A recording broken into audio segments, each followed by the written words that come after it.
Hello everyone. Welcome back to Tech with D. If you have not yet subscribed to our channel, go and subscribe it. Do not forget to hit the bell icon so you won't miss any updates. Today let's see about what are cursors, its types, iteration over it in PLSQL. A cursor is like a pointer or a bookmark that helps PLSQL pick up data from a table one row at a time. Imagine you have a big list of names written in a notebook. You can't read all names at once. So you use your finger to point to one name, read it, then move to the next. That pointing finger is the cursor. In technical terms, a cursor in PLSQL is a mechanism that allows you to fetch and process multiple rows from a query, one row at a time. For processing an SQL statement, Oracle needs to allocate memory called context area.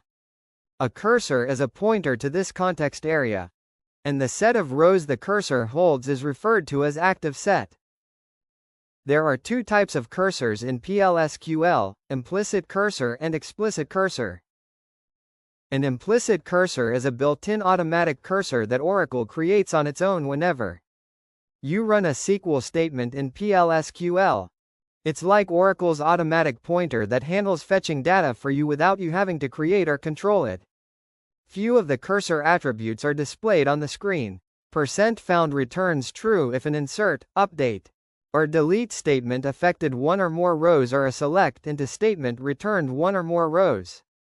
%not found returns true if an insert, update, or delete statement affected O rows, or a select into statement returned no rows.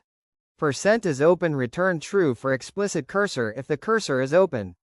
Returns false for implicit cursors, as Oracle closes the SQL cursor automatically after executing its associated statements. %ROWCOUNT returns number of rows affected by an insert, update, or delete statement, or returned by a select into statement. An explicit cursor is a cursor that you create and control yourself in PLSQL when a query returns multiple rows and you want to process them one row at a time. It's like a manual pointer that you open, read row by row, and then close. The format is shown on the screen for explicit cursor. First is cursor declaration, then open the cursor, allocates the memory and makes it ready for execution. Then fetch statement retrieves the data from cursor one row at a time. And finally cursor closing. Here is an example of explicit cursor for select query to fetch employee names. A parameterized cursor is a cursor that accepts input values, parameters, so you can fetch data based on those values. The example depicts the parameterized cursor for fetching employee whose salary is greater than 30,000. We can iterate over the cursor using for loop. The syntax and example is displayed on the screen. Thanks for watching. Do let us know your feedback in the comment section below.